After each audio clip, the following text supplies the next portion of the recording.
This sport is an obsession few have.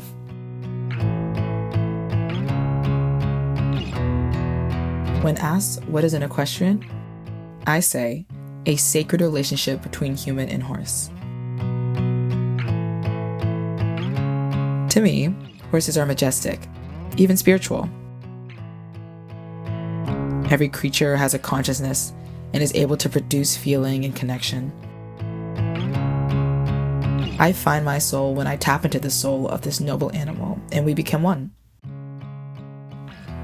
Mastering horse riding is about mastering self-discipline, nonverbal communication, leadership, and mutual respect for others.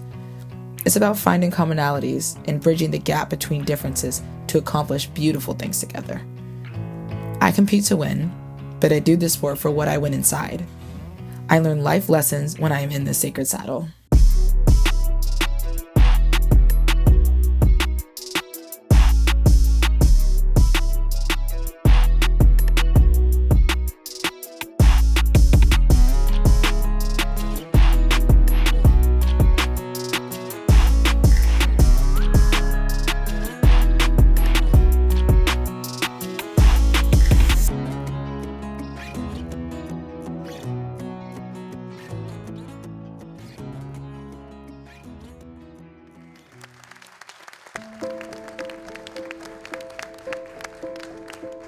And this organization, I call it an institution of consequence, emphasizes that children's lives matter and that our children are special, that they deserve access to high-quality recreational resources that will shape them into civically minded and engaged individuals that will cause them to be self-determining and empowered adults. It's important to recognize the leadership of this organization, and we do it without reservation, and that's why I'm here in part to salute the one and only Maisha Akbar. Give her a round of applause.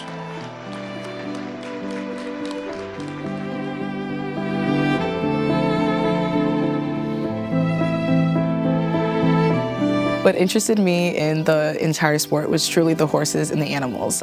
I love them. I love every animal, big and small.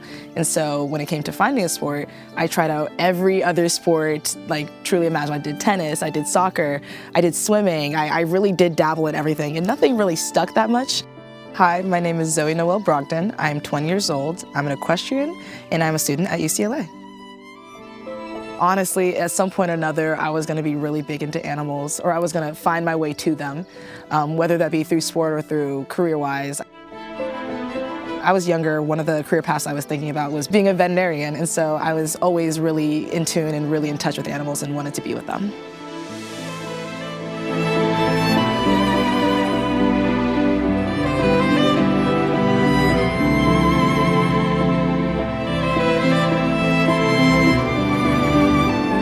My name is Tracy Burnett Brogdon, and I'm Zoie Brogdon's mother.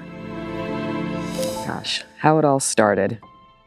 It actually started one school year. I'm forgetting how young Zoe was, but it was in grade school. And they actually recommended this gymnastics program, which was near where the school was. So my husband and I sent her there. They actually put her in a program that had trampoline movement. So she was in this program for the school year, and then when the summertime came, the school wanted us to continue her in that program. But her father and I actually didn't want her to continue in that program because just logistically, it just really didn't work in our schedules. I actually at the time worked in Burbank, which is an equestrian community, and I had seen there's a huge show at the time. I didn't even know what it was called, but it was the Los Angeles Equestrian Center, which is very popular for people who ride horses. And I said to my husband, I wonder if the motion of riding a horse, the up and down motion is similar to being on a trampoline in that up and down motion. So we spoke to the school and the people at that gymnastics program, and they said, no, that might work. So we ended up sending Zoe to a program that summer in Burbank. And on the first day when we came to pick her up, the instructor actually said, oh, you guys are in trouble. And we're like, oh my God, what happened? And they said, no, she's a natural. She's got a knack for this. You should find some place to take her year round that would give her instruction in learning the sport. And we're like, sport? You know, what sport are you talking about? So we went home that day and we were looking on the internet and actually found a program called the Compton Junior Posse. And it was a program for underserved and underrepresented Black and brown children in Compton. And we're like, you know, let's look into this. That's truly how it all started. We took her to this program and she truly blossomed. I mean, she loved it.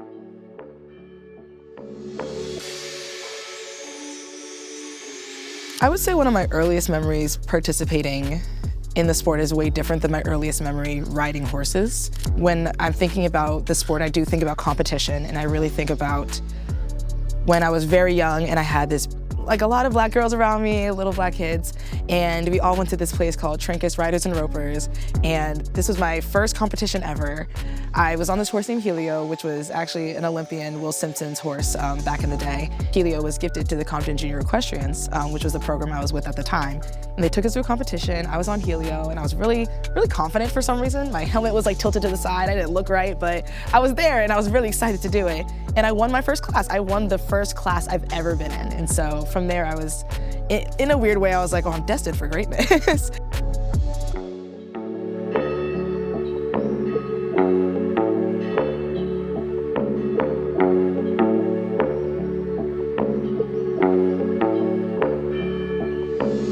I'm Randy Savvy. I'm the founder of Compton Cowboys and the executive director of Compton Junior Equestrians, which is our nonprofit organization here down in Compton, Richland Farms.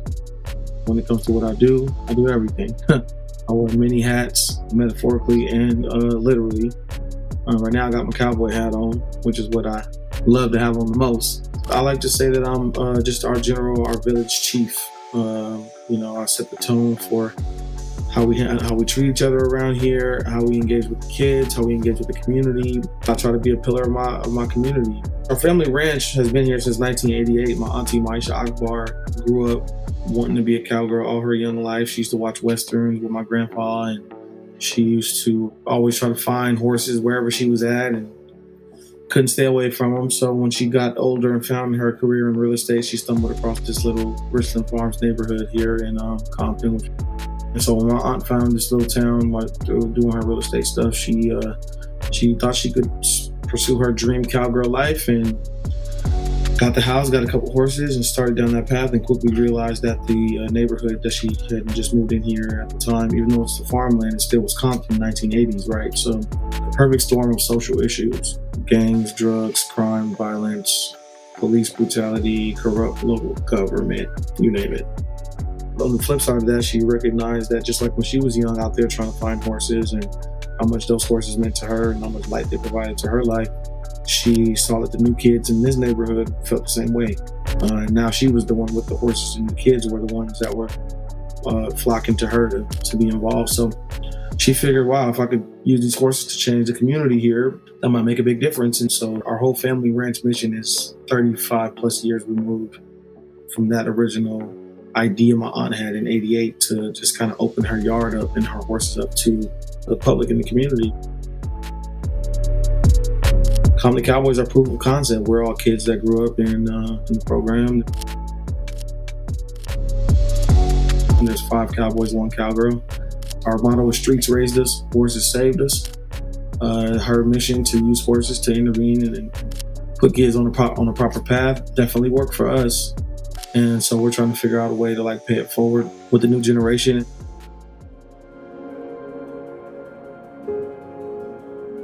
The first time I rode a horse when I was enrolled in the summer camp, I was already put onto a big horse. I was not put onto some little pony. And I remember that horse's name was Amazonia, rightfully so. She was an Amazon. She was a big, big woman. And there was a little bit of nerves. There has to be. I mean, if you're not nervous, you're not ready. And so I allowed myself to kind of I was already excited for it, so I was kind of letting the nerves bypass me. And once I was on it, it was a very freeing experience. I didn't take off running. I didn't hit the ground running in any way. And definitely the first day is just sit and don't fall off. And so over time, once I got to actually learn how to ride and be able to ride my own horse and know how, I guess, to move very comfortably and very freely with the horses, when it really locked in that this is what I like to do.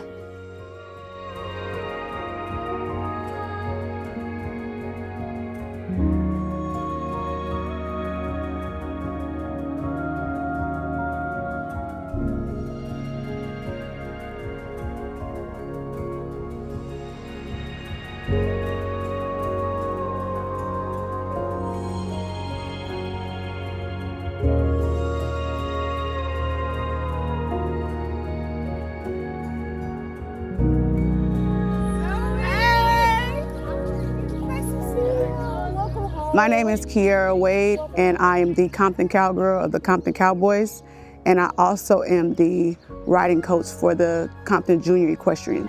So my relationship with horses, it started when I was very young. The first time I was on a horse, I was 8 months old. It was my second nature. I rode horses all of my life. Every day after school, that's what I did, rode horses throughout high school. On the weekends, I would get up early in the mornings, go down. I have to go to the feed store, get the hay. I have to take care of the horse. So that was at 15, I became a full-blown responsible horsewoman, I would say, because that was my responsibility. The first time I met Zoe, I believe she was 8 years old. And she came here to the ranch, and I was her trainer and her horse riding instructor from the time she was 8, I believe, until about 15. Zoe's personality at a young age was very strong-willed, and she was respectful, but she had this certain type of energy, and her appearance was very strong, but also too, she was eager to learn, but she's, in a sense, she had the basic riding down pat where she was surpassing, so she was ready to move up really fast, but her mental and emotional state was still, it needed to be worked on. So we worked a lot with just verbal communication, her understanding what I saw in her at a young age, so that we could be able to craft that, so she could be able to, proceed with her riding and develop in the way that she needed to. My name is Victoria Faber, and I've been a horse trainer, all my life. I mean, for 50 years.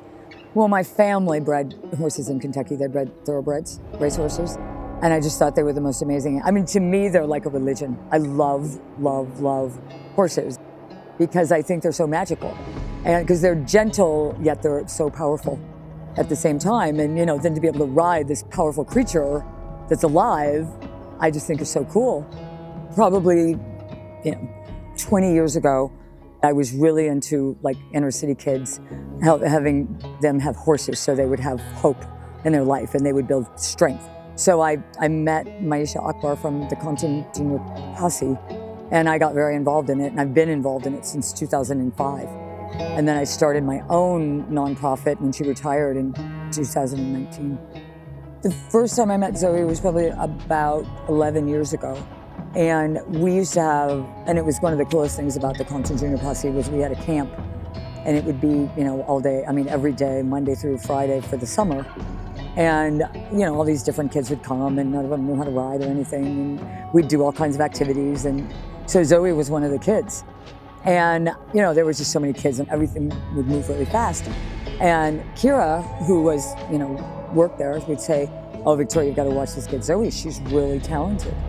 And she was. And then I found out, she was just unique because she had a command of it, that was just almost like she'd done it in her past life or something. I really trust my horse. I really do. I've had him since I was, I want to say 13. So now it's been 7 years with this animal. And I actually did not like him at first. We were beefing, not gonna lie. My mom actually was the one to see the horse and really, really like him. And he was just so bouncy. I could not sit down. Nothing was comfortable. And I was like, what am I doing here? This ain't it, this ain't right. Especially because all the horses I've ridden beforehand were a little bit more beginner. And so they're a lot smoother, a lot calmer, a lot more tolerant. When I was able to ride this horse and he was this big creature, very energized, very, very fresh. It was different, and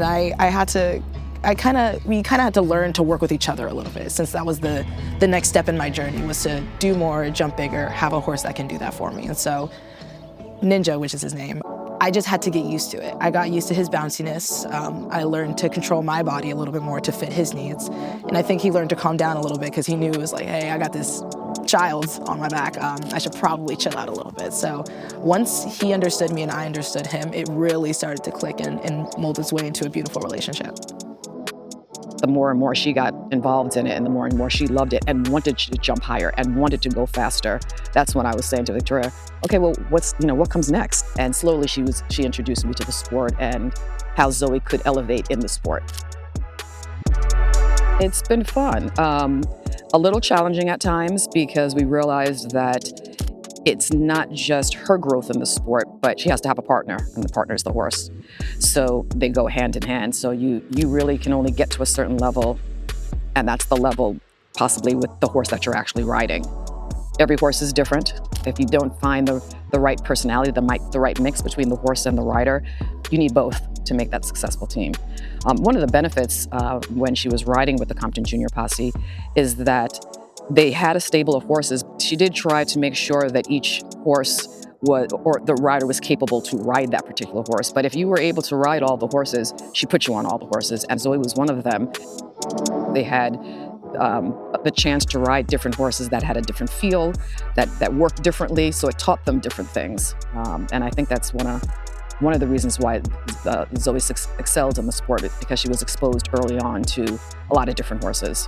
When Zoie got to a certain level and had to then really start training with an individual trainer, and that was Victoria, because when you get to a certain point, your trainer pretty much says to you, okay, she's now really ready for a horse of her own so that they can train together, bond together. She needs to find a horse that really kind of matches her and that she matches the horse. It was a very difficult decision to come by. We were still very hesitant. And she said, Tracy, I can only sell him. That's all I can do. But just take Ninja to one show and see what it's like. You don't have to buy him. There's no commitment. Just see.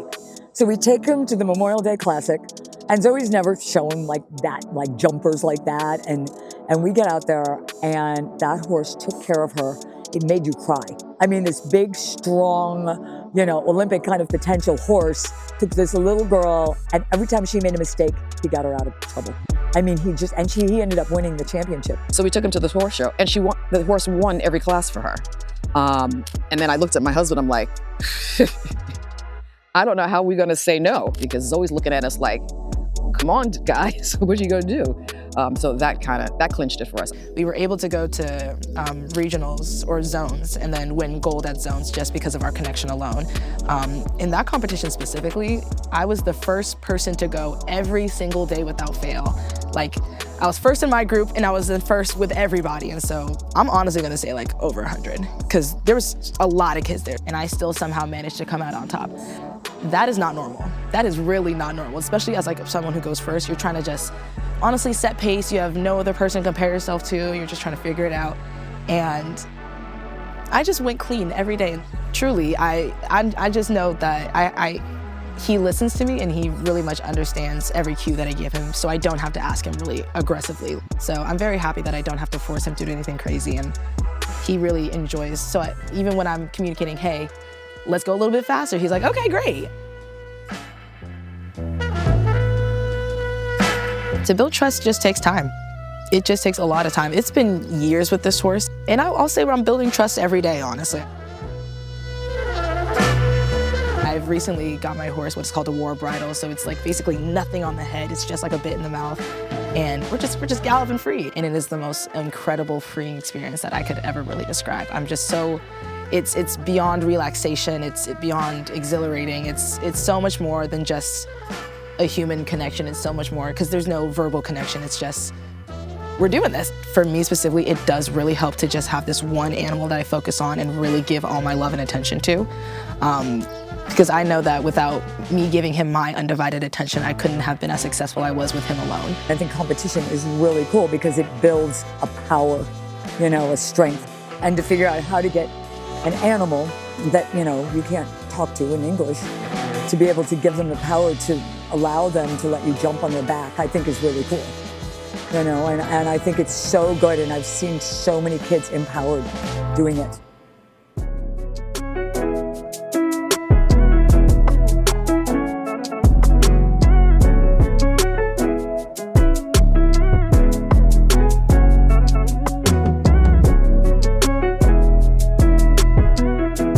I would say that God answered my prayers to be able to have this type of profession, but also the connection that the horses have done for me personally And the lifestyle that I grew up in, lived in a, gang-banging, violent neighborhood, but also I rode horses. So I was known as the girl in the hood with horses. So not knowing that kept the balance for me.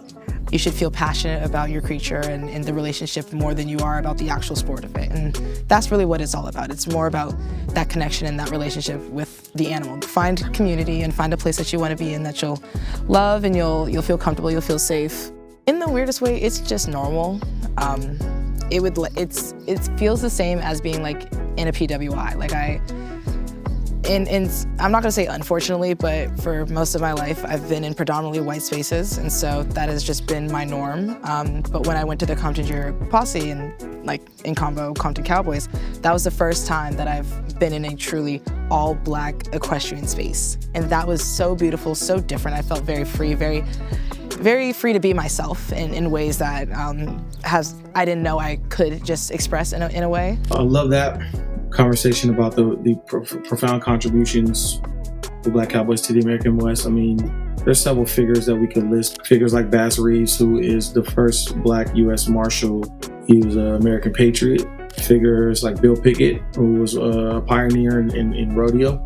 White rodeo didn't allow Black athletes and Black people, and so he started his own backyard circuit and eventually, became influential. They say 1 in every 4 cowboys post-emancipation was Black. During slavery, a lot of the labor force out on the farms and ranches was Black slaves.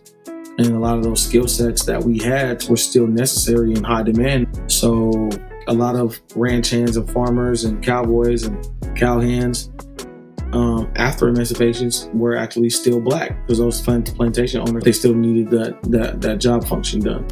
The very first Kentucky Derby ever was a Black rider, Oliver Lewis. That first Kentucky Derby, out of the 15 jockeys that rode in the Derby, 13 of them were Black. This is actually my worst trait. Just because I don't always see things as big as they can be until it's way after. We've done quite a bit in collaboration with Beyonce, and so that is a kind of testament to her country roots and her allowing us to come back and express that multiple times throughout her career, which is very beautiful. I did something with GoPro, which was lovely.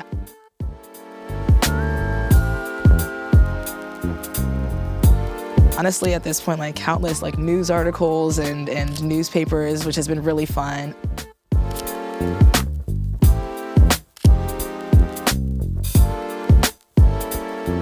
I've written my own article in Chronicle of the Horse, which was lovely, and I'm very happy I could do all of it. Slowly but surely, I'm building a portfolio, and it's just steadily growing.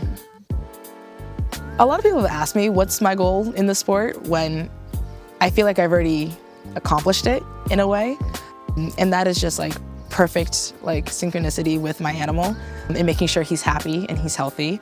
All I really care about is making sure that horse is having a good time, because if he's not, then why am I doing it?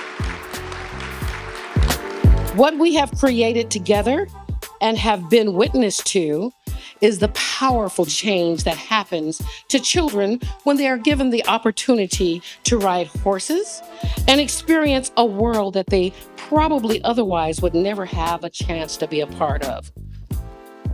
A world where a kind word from people who look different than they do can break down cultural walls and alter a kid's perspective forever.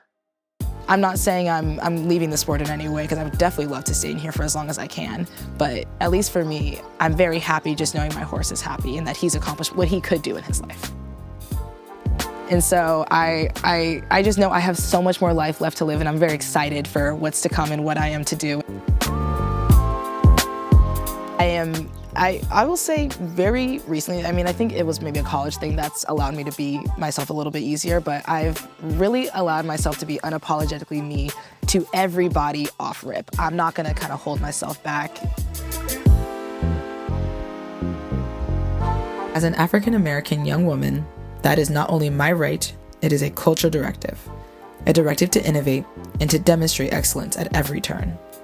My mother says, meet your obstacles with grit, but also with grace and poise and a persevering faith whenever faced with defeat. Life is not about never falling down, It's about the determination to get back in the saddle. So that's what I do. I fall down, I fail forward, and I get back in the saddle. And I win. Because I no longer compete just for ribbons, but rather to gain ground in the world and to gain ground within. This is why I ride. This is why I am an equestrian.